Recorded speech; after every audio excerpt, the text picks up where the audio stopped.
한 발 더, 한 발 더, 죄송합니다. 한 발 더 깊이 있게 뉴스 속으로 시사인이 만드는 정치 라이브 김은지의 뉴스인 7월 21일 방송 시작합니다. 안녕하세요. 저는 시사인 김은지 기자고요. 첫 번째 코너 바로 들어가겠습니다.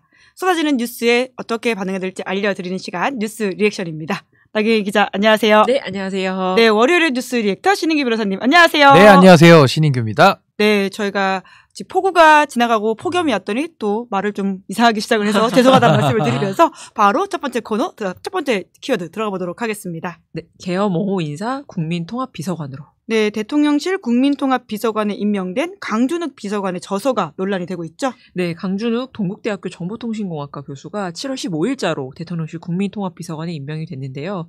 이분의 전공과 국민통합이 무슨 관련인지도 일단 의문인데 과거 발언을 보면 더 의문이 듭니다. 그래서 강 비서관이 지난 3월에 낸 책이 있는데 야만의 민주주의라는 제목의 책이에요. 여기서 대통령의 권한은 법에 정해져 있다. 그래서 대통령의 권한인 계엄 선포를 내란으로 몰아가는 행위는 계엄은 내란이다라는 프레임의 여론선동 그 이상도 이하도 아니다. 이렇게 주장을 했습니다. 또 계엄을 정부가 이를 할 수 없을 지경으로 손발을 묶는 의회의 다수당의 횡포를 참을 수 없어서 실행한 체계적 행동이었다라고도 했습니다. 그러니까 계엄은 내란이 아니라 계몽이다라는 극우의 주장과 비슷한 건데 이재명 대통령은 이제 보수측 인사의 추천을 받아서 강 비서관을 임명했다 이렇게 말을 했고 한 여권 관계자는 대통령실 내부에서 다른 시각을 전할 수 있는 인물을 발탁한 거다. 이렇게 전했다고 합니다. 근데 이뿐만이 아니에요. 이게 강 비서관이 2018년에 페이스북을 보면 위안부도 마찬가지지만 길거리에서 아무나 무작정 잡아간 것으로 여기기에는 일본인들의 태도가 너무도 존경스러운 수준이다. 이러면서 식민지 근대화론을 믿고 자신은 그리고 강제징용이라는 것을 믿지 않는다. 이렇게 주장을 하기도 했습니다. 2021년 페이스북에는 국민들의 깨어남과 자유를 향한 저항 없이는 결코 저 사악한 놈들을 이길 수 없다. 그러니까 지금 질병관리청이죠. 질본을 폭파하라. 이렇게 쓰기도 했습니다. 백신과 방역을 부정한 거죠. 네. 네, 보수 측 인사의 추천을 받아서 임명했다. 이렇게 전해진다고 하는데요. 그래서 이 보수의 종말과 보수에 관련해서는 우리 신인규 변호사님이 가장 탁월하게 잘 알고 계시는데 이번 인사 어떻게 보십니까? 저는 지금 이 강준욱 그 국민통합비서관의 인사를 보면서 사실 이거는 국민분열비서관 아니냐. 그러니까 저는 뭐 보수의 종말을 오랫동안 외쳐왔고 또 사실은 내란과 싸우면서 우리 국민들이 사실 만들어낸 이 정부 또 지켜낸 나라 아니겠습니까? 그런 상황 속에 지금 이 강준욱 비서관의 그 지난 3월에 출판된 책을 보면 이건 뭐 내란을 그 방어하는 정도가 아니라 그냥 거의 동조하는 수준이거든요. 그렇다라고 한다면은 지금 국민의힘에 이제 전당대회가 열릴 텐데 거기에 뭐 김문수 후보 캠프에 가 있는 게 어울릴 만한 인사가 지금 대통령실에서 뭐 누가 추천했는지까지 뭐 정확하게 나오진 않습니다만은 지금 일을 하고 있다는 것 자체가 좀 참담함을 느낀다라는 생각이 들고요. 이게 통합이라는 것이 원칙을 가지고 통합을 할 때 진정한 국민 통합이 이루어지는 것이지 원칙 없이 아무나 데리고 온다고 해서 통합이 이루어지지 않는다. 제가 항상 비빔밥과 군대에서 쓰는 짬밥을 비교하는데 원칙 있게 사람이 먹을 수 있는 거를 갖다 내놔야 비벼서 통합으로 우리가 승화시킬 수 있는 것이지 음식물 찌끄레기들을 섞어가지고는 이게 통합이 될 수가 없거든요. 그런 차원에서 저는 당장 오늘이라도 이 강준욱 비서관은 그 자리를 비키는 것이 맞겠다. 이게 뭐 사죄를 해가지고 넘어가고 뭐 국민들이 인내할 수 있는 수준을 저는 훨씬 더 넘어선다 이렇게 봅니다. 네, 임금님교의 캔디님도 비빔밥이 좋다고 상한나물 넣어서 먹을 수 있냐 이렇게 지적을 해주셨고요. 인사검증 제발 철저히 해달라 토당님이 지적해 주셨습니다. 자, 두 번째 뉴스 넘어가 볼까요? 네, 이재명 대통령 이진숙 철회 강선우 유지. 네, 관련해서 교육부 장관 후보자 지명은 철회했고요. 여성가족부 장관 후보자에 대해서는 그렇게 하지 않았습니다. 네, 제자 논문 표절 의혹 등이 논란이 됐던 이진수 교육부 장관 후보자가 이번 장관 후보자 청문회에서 처음으로 낙마를 했습니다. 이재명 대통령이 후보 지명 21일 만에 철회를 결정을 한 건데요. 우상호 정무수석이 어제 오후 브리핑을 열어서 이 사실을 알리면서 여론 동향들이 종합적으로 고려해서 이런 결정을 하게 되었다라고 밝혔습니다. 우상호 정무수석은 또 라디오 프로그램에 나와서 이재명 대통령에게 가장 마지막에 영향을 영향을 미친 거는 여당 지도부들의 의견인 것으로 보인다. 이렇게 말을 하기도 했습니다. 그런데 보좌진 갑질 의혹을 받고 있는 강선우 여가부 장관 후보자에 대해서는 임명을 강행할 것으로 보입니다. 기자들이 강 후보자는 임명하는 것으로 보면 되냐라고 물으니까 우상호 정무수석이 그렇다라면서 현재 임명되지 않은 11명의 장관 후보자 중에서 이진숙 후보자 지명만 철회를 했다라고 말을 했습니다. 여기에 대해서 박성훈 국민의힘 수석 대변인은 자신을 모신 강선우 후보자에게 현역 의원 첫 낙마라는 오명을 씌우는 게 두려운 것이냐라면서 비판을 하기도 했습니다. 네, 우선 유지를 하고 있는 상황인데요. 최종적으로 어떻게 될 거라고 보십니까? 강선우 후보자 관련돼서. 글쎄요, 뭐 어제까지의 대통령실의 입장은 우상호 정무수석이 나와서 밝힌 바에 따르면 이진숙 교육부 장관 후보자에 대해서는 지명 철회를 하고 강선우 여성가족부 장관 후보자에 대해서는 임명하겠다. 라는 의지로 읽히거든요. 그래서 저는 뭐 임명을 하는 걸로 봐야 되고, 사실 장관의 자리는 국회에서 인사청문 보고서가 채택이 안 되더라도 대통령이 임명할 수 있는 권한은 있습니다. 네. 그러니까 이런 부담을 감수하는 건데, 사실 윤석열 정부가 그래서 국회의 의지와 상관없이 계속 임명 강행을 해왔던 이제 그 장면이 이제 우리가 기억을 할 텐데, 저는 이 강선우 후보자 여성가족부 장관 후보자인데 지금 제기되는 문제 자체가 결코 저는 가볍지 않다고 봅니다. 이게 갑질이라고 쓰는데 정확하게 말하면 권력이 있는 쪽에서의 부당 지시라고 하는 게 더 맞을 것 같아요. 근데 부당한 지시를 많이 했는데 사실은 국회의원과 보좌관의 관계라는 것은 슈퍼갑과 슈퍼을의 관계거든요. 그런 상황 속에서 국회의원이 이유 여하를 불문하고 본인의 사적인 일을 보좌관한테 시켰다라고 하는 것은 이미 강선우 후보자가 그 사실관계가 잘못됐다라고 지금 다투고 있지는 않기 때문에 이미 사실관계는 인정을 해야 됩니다. 근데 거기에 대한 이제 평가만이 남은 것인데, 저는 권력이 있는 사람이 권력 없는 자에게 자신의 사적인 일을 시키는 것은 전 우리 사회에서 통용될 수 없는, 오히려 근절돼야 될 저는 그런 행위라고 저는 보기 때문에 저는 임명해서는 안 되는 게 오히려 국민의 뜻에 맞지 않는가. 이재명 정부가 국민 추천제도 했고 국민 주권 정부라는 이름을 쓰고 있기 때문에 국민의 눈높이를 강조한 정부에서는 전 더더욱 임명해서는 안 된다라는 생각이 들고, 만약에 그럼에도 불구하고 임명을 강행한다면 글쎄요, 정치적인 부담을 감수하고 앞으로 지지율의 소폭 하락까지도 감수를 하겠다는 것인데, 그게 지금 집권을 한 지 2달이 이제 되어가는 상황 속에서 과연 바람직한 선택인가? 전 거기에 대해서는 매우 좀 아쉽고 안타까운 마음이 좀 듭니다.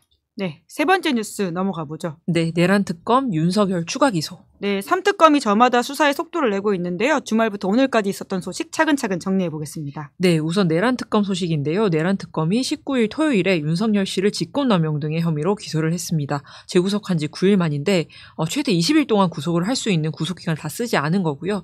윤 전 대통령이 청구한 주구속 적부심이 기각되자마자 하루 만에 곧바로 재판에 넘긴 겁니다. 특검 측은 윤 전 대통령 측이 구속 적부심에서도 조사를 받더라도 진술을 하지 않을 거라는 취지의 발언을 했기 때문에 더 이상 조사를 해봤자 소용이 없을 것으로 봤다라고 설명을 했습니다. 그러니까 조사를 해도 어차피 입을 안 열고 가만히 앉아있을 거기 때문에 그냥 재판으로 바로 넘긴 거다라는 거고요. 또 앞서 18일에는 내란 특검이 북한으로 무인기를 날려보낸 혐의를 조사하기 위해서 김명대 드론작전 사령관을 긴급 체포하고 지금 구속영장을 청구한 것으로 알려졌습니다. 그리고 최상병 특검 소식인데요. 이종섭 전 국방부 장관이 수사 외압의 시작점으로 지목됐던 대통령실 명의의 유선전화 02-800-7070, 좀 익숙하신 번호일 텐데 이 번호의 발신자가 윤 전 대통령이다. 이런 취지의 의견을 냈다고 합니다. 그러니까 약 2년 만에 시인을 처음으로 한 건데요. 다만 경로는 없었고 특정인을 수사 대상에서 제외하라거나 이첩을 중단하라 이런 구체적인 지시는 없었다라고 주장을 했습니다. 그런데 왜 전화를 했는지 잘 모르겠어요. 그래서 특검팀은 임성근 전 사당장 구명로비 의혹 수사에서도 이제 본격 착수를 해서 지난 18일 여의도 순복음교회와 이영훈 목사, 그리고 극동방송과 김장한 목사, 이철규 국민의힘 의원 등 한 10여 곳을 압수수색을 했습니다. 이에 대해서 이영훈 목사는 최상병 사건은 부탁받은 적도 없고 부탁한 적도 없다라고 해명을 했고, 임성근 전 사당장도 김장한 목사, 이영훈 목사, 백명규 목사, 이철규 국회의원에 대해서 죄송한 마음이다. 그 누구에게도 구명을 부탁한 적이 없다라고 입장문을 냈습니다. 그리고 마지막에 이제 김건희 특검팀인데요. 좀 수사에 어려움을 겪고 있는 상황입니다. 핵심 인물들이 잇따라서 출석 불응을 하거나 해외 도피를 하거나 도주를 해서 이제 수사에 굉장히 난항을 겪고 있는 상황인데 이른바 집사 게이트와 관련해서 조현상 HS 효성 부회장을 소환 조사할 예정이었는데 조 부회장이 지금 출석하지 않은 상태고요. 삼부토건 주가 조작 사건의 그림자 실세로 불리죠. 이제 이기훈 삼부토건 부회장도 지난 17일에 구속 전 피의자 신문에 출석하지 않고 잠적을 해버렸습니다. 그리고 특검팀이 또 이 부회장이 밀항을 시도할 가능성에 무게를 두고 군경과 공조를 해서 행방을 추적 중인데요. 이거 방금 오후에 김건희 특검팀이 또 발표한 내용을 보면 이달 29일에 윤석열 씨를 그리고 내달 6일 8월 6일에 김건희 씨를 소환 조사할 예정이라고 합니다.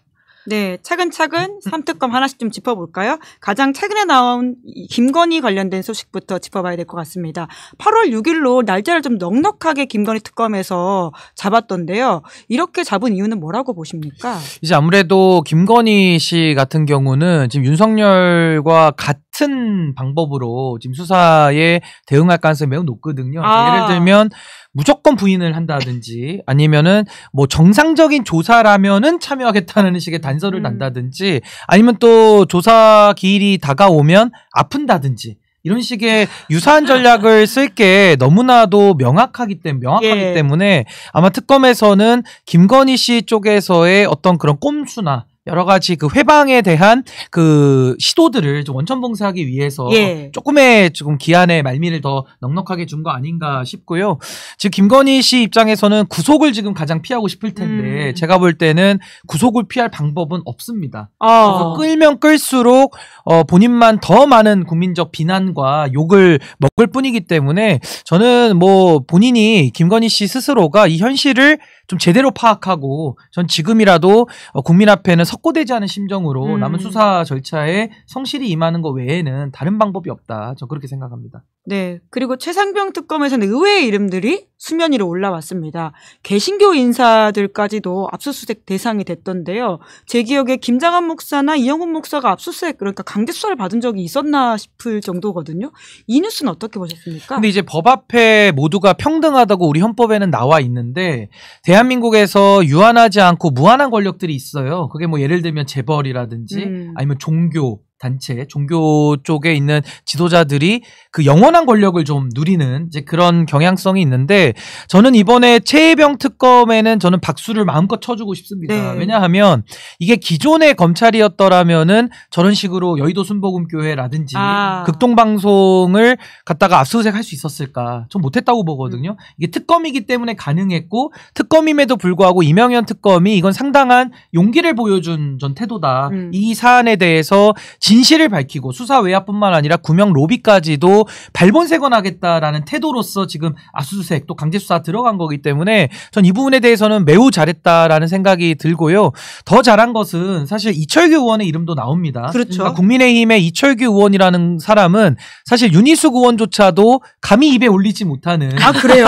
아니 이번에도 나연 송장이지 이철규 의원의 이름이 빠져 있거든요. 그러니까 그 정도로 상당히 영향력이 있는 의원인데 이철규 의원의 사무실과 자택까지도 압수수색을 함으로써 저는 최혜병 특검이 이 구명로비 사안에 대해서는 끝까지 가겠다라는 의지를 보인 걸로 보기 때문에 저는 많은 성과를 낼 것으로 기대하고요. 매우 잘했다라고 저는 평가하고 싶습니다. 예, 다만 이철규 의원 같은 경우에는 아직은 참고인 신분으로 강제수사를 받았다라고 하는 말씀을 드리면서 그런데 이종섭 전 장관도 드디어 이제 그 목소리가 누군지에 대해서 진술하기 시작했는데요. 근데 정작 아까 나경희 기자도 지적을 했던 것처럼 경로가 있었다거나 그런 건 아니라고 주장을 하거든요. 굉장히 일상적인 대화였다라고. 뭐 일상적으로 화를 많이 내면은 그럴 수도 있겠지만은 근데 지금 윤석열 씨의 경로 그 자체가 핵심이라기보다는 수사 외압의 하나의 증거로서 그 외압의 행태를 우리가 말하고 있는 건데 사실은 그동안에도 차고도 넘치는 증거들이 나왔었죠. 근데 거기에 대해서 지금 김계환 해병대 사령관도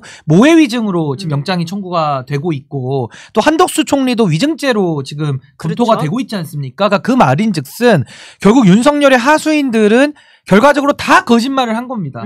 거짓말을 통해 가지고 지금 CCTV 영상과도 불일치되는 국무회의 모습이 나오고 있는 것처럼 지금 윤석열 한 명을 지키기 위해서 거짓말로 산을 쌓아왔다가 지금 그 권력의 산이 무너지고 있는 그런 형국이거든요. 그렇기 때문에 지금 그 800-7070 그 번호에 대해서도 누가 전화를 했느냐 내지는 이 수사 외압의 본체가 윤석열이 맞느냐에 대해서는 이제 이종섭 전 장관도 전 시간이 흘러가면 갈수록 이제 진실을 더 말할 수밖에 없을 것이다. 전 당연한 수순이라고 봅니다. 네, 김건희 특검 그리고 최상병 특검 등으로 지금 국민의힘 의원들이 다수 압수수색 받고 있지 않습니까? 그런데 모여달라고 하는데도 인원이 그렇게 많지는 않아 보이긴 해요. 그건 왜 그렇다고 보세요? 이제 그것도 마찬가지로 윤석열의 권력에 기생하다가 결국에는 그 권력 자체가 이제는 뿌리가 뽑히고 있는 이런 상황 속에서는 아무래도 이제 친윤들 내지는 찐윤들 그룹의 그 목소리가 약화될 수밖에는 없는 거 아니냐. 그렇기 때문에 서로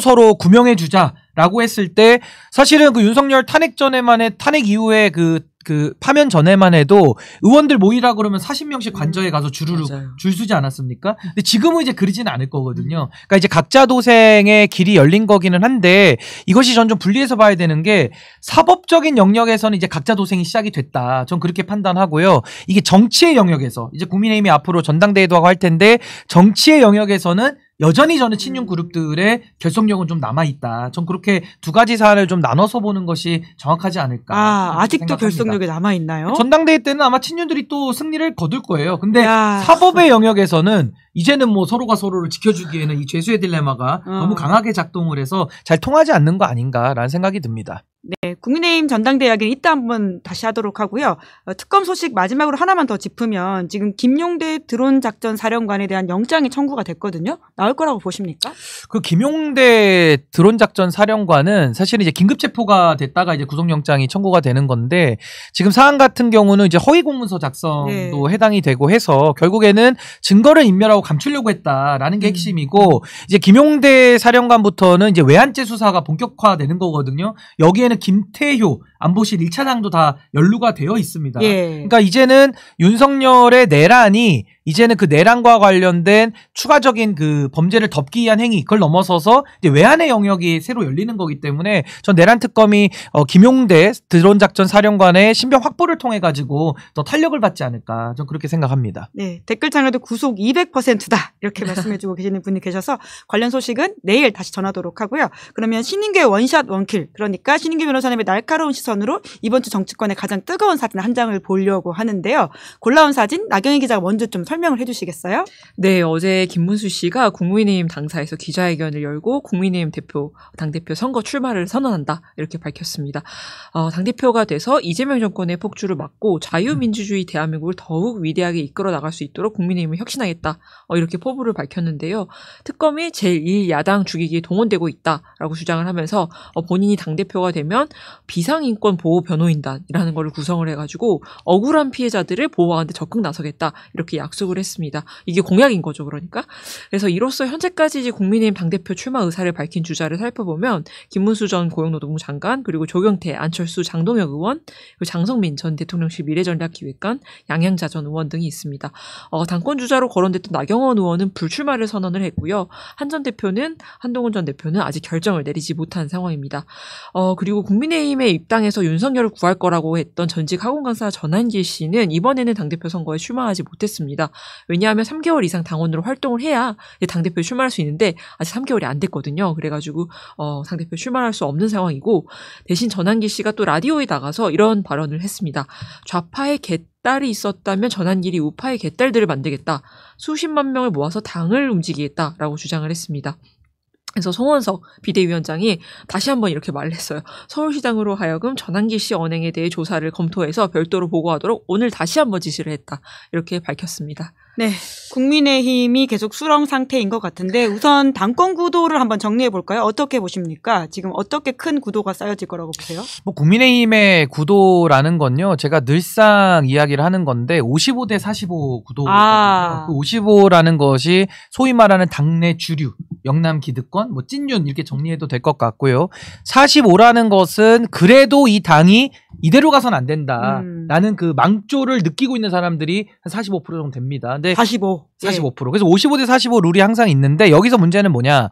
국민의힘의 당직 선거는요. 당심이 80%, 민심이 20%입니다. 그 제가 말한 55대 45 룰도 사실은 있는 그대로 볼 때는 상당히 좀 기울어져 있지만은 당내 선거는 훨씬 더 기울어져 있다라고 봐야 되겠죠. 그래서 제가 봤을 때는 찐윤 그룹들이 훨씬 더 유리한 그 국면을 차지하고 있는 것이고요. 그 찐윤 그룹들에는 지금 대표적인 분이 이제 김문수 전 후보가 될 것이고, 지금 그 반대편에 서 있는 사람이 이제 소위 말하는 이제 한동훈 전 대표나 뭐 안철수 의원 뭐 이런 분들인데, 이게 그러니까 사실 경쟁을 해도 지금 상황에서는 이 당을 고쳐낼 수가 없는 그런 태생적 한계가 지금 있는 그런 상황으로 보시는 게 맞고요. 아마 이번에 국민의힘은 전당대회를 통해서 더 큰 수렁과 더 큰 망조의 늪에 빠질 가능성이 매우 농후하다. 전 그렇게 봅니다. 한동훈 전 대표 나올 거라고 보세요? 글쎄요. 저는 이제 지금 조경태 의원이 출마 선언을 했고 상당히 지금 여론에서는 좀 지지세가 약간 확인이 되고는 있는데, 저는 한동훈 전 대표가 고심은 하고 있겠습니다만은 전 결과적으로는 나올 가능성이 매우 높다. 왜냐하면 여러 이유가 있는데요. 지금 안 나오면 한동훈 대표가 할 일이 별로 없어요. 네, 할 일이 별로 없고 유튜브 하시면 돼요. 마방을 계속하고 계시긴 합니다. 그 정도의 주목도로 만족할 수 있는 분이 아니라는 게 저의 평가고요. 예. 그래서 저는 한동훈 전 대표가 지금은 뭐 내부에 이견이 있어서 매우 고심하는 듯한 모습을 보입니다만은 저는 결과적으로는 출마를 할 가능성이 매우 높다라는 생각이 들고, 그러니까 지금 유승민, 안철수 만나러 다니는 거죠. 그렇죠. 그렇게 해서 본인의 지지세를 더 늘리려고 하는 것인데, 아까 제가 설명드린 대로 당에 이미 기울어진 55대 45 룰에 더해서 결국 8대2라고 하는 이 당심의 벽을 전 넘기가 매우 어려울 것이다. 전 그렇게 예상해 봅니다. 네, 그러면 그 친윤 구도에서는 지금 장동혁 의원도 친윤 후보로 꼽히고 있지 않습니까? 그럼 이렇게 뭐 단일화를 할 거라고 보세요? 어떻게 될 거라고 보세요? 글쎄요. 근데 뭐 어차피 자동 단일화가 됩니다. 왜냐면은 국민의힘의 룰 자체가 또 결선 투표로 가기 때문에 결국 55대 45 룰 사이에서 친윤 그룹에서 한 명이 들어갈 것이고 이제 개혁 그룹 내지는 그 소위 말하는 수도권 쪽을 대변하는 그룹에서 45%, 거기가 이제 한동훈 대표를 올려 세울 걸로 예상이 되기 때문에 아마 뭐 장동혁이든 김문수든 간에 둘 중에 한 명이 올라갈 수밖에 없고, 제가 볼 때는 그래도 직전에 대선 후보를 지냈던 김문수 후보가 조직이나 여러 가지 면에서는 조금 더 유리한 국면에 있는 거 아닌가. 그리고 장동혁 후보는 워낙 뭐 예를 들면 인지도나 정치적인 구력이 오래되지는 않아서 그런 부분에 있어서는 좀 점수가 약하지 않을까라는 생각이 듭니다. 또 일각에서는 김문수 이제 후보 같은 경우에는 지난 대선 과정에서 보여줬던 모습 때문에 찐윤들이 굉장히 신뢰하지 못한다. 그래서 장동혁을 민다, 이런 말들이 있더라고요. 그건 어떻게 보세요? 뭐 그 부분도 일리는 있어요. 근데 워낙 이 찐윤들이라는 사람들이 그 기회주의적인 태세가 강하기 때문에 제가 지금 단언을 해서 누구를 밀 것이다 이렇게 얘기하기 좀 어렵고요. 아마 지금 찐윤 그룹들은 결과적으로는 단일화가 될 것인데, 지금은 여러 가지 특검 수사라든지 또 아까 우리 기자님 말씀해 주신 대로 내부가 지금 상당히 좀 혼란스러운 이런 상황 속에서는 뭐 누구를 조직해서 밀고 이러기는 매우 어려울 것이다. 근데 다만 55대 45가 적용이 된다면은 결국 장동혁이 됐든 김문수가 됐든 그 그룹에서는 한 명, 그러니까 소위 말해서 탄핵을 반대하고 계엄을 찬성하는 쪽에서는 윤석열 만세, 윤석열 어게인 쪽에서는 한 명이 올라올 수밖에 없는 그런 구조다라는 생각이 들고, 하나만 더 보태면요, 김문수 후보는 지금 뭐 민주당의 폭주, 이재명 정권의 뭐 독재 뭐 이런 얘기들을 많이 하고, 이제 국민의힘에 대해서는 뭐 보복이다, 탄압이다 이런 얘기 하는데 도대체 언제까지 이런 시대착오적인 주장만을 앵무새처럼 반복할 것이냐. 그러니까 정말 이게 국민의힘의 명확한 한계 아니냐라는 생각이 듭니다. 네, 앞으로 이 부분은 계속 짚어보도록 하고요. 오늘은 여기까지 하겠습니다. 두 분 수고 많으셨습니다. 고맙습니다. 네, 감사합니다. 네, 저는 광고 안내하겠습니다.